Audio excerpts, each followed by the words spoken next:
So, the movie that I am doing is The Black Swan, which is a great movie. Very interesting, like some type mysterious and intricate and everything like that. Really good movie. Um, the movie is basically about a ballerina, and of course, her whole life is dance. And she is actually up for a part in The Black Swan, the lead part, which of course everybody wants. Um, the main character, she's more nice and good and everything that the white swan should be. She does the dance very perfectly. However, she also has to get in touch with the dark side, which is the black swan, who's more fearless and all of that.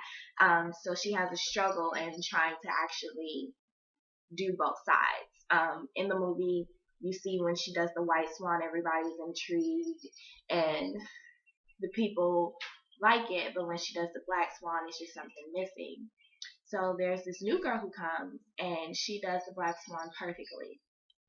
And so the main character starts to get a little jealous and wants to figure out a way that she wants to have this part. Like she has to have the part. So you see herself turning more bad and going into the dark side. She has this type of psychotic stuff where she's imagining one world and it's really differently, which was kind of confusing but kind of cool at the same time. But all this is geared towards her wanting to have this part. And then at the end of the movie, you actually see that she's crazy and she actually performs the Black Swan like so good that at the end like she dies. So it was really weird and really cool. But to tie that in to psychology, I would tie it into Carl Jung. Basically the archetype of the shadow.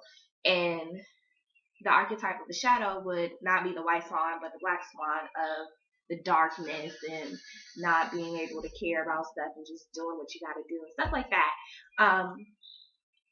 Jung knew that the dark shadows lives within all of us, which is kind of scary, but I can see where he's going with that. Like we all have this dark entity in us where we try to keep it hidden because if we don't, bad things can happen. And it's exactly like the main character. All this time in all her life, she was holding in all this dark energy and all this mischief and everything. And then once she started to be like, man, let me just do it. Let me just release it. All this stuff around her started to go to disastrous. There's terrible consequences for letting the shadow out, whether it be killing people or killing yourself by mistake. It's always these dark entities in us. And I feel like that really ties in with this movie just because of the struggle between being good and being bad, the white and dark, black swan and white swan.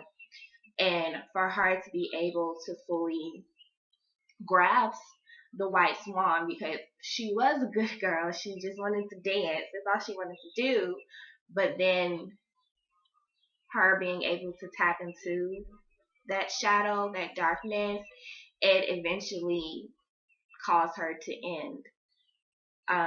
She had a great last performance. Everything was good, but with her psyche not being all the way there and all she was really thinking about and caring about was being the black swan, it basically overtook her life and she wasn't able to live basically.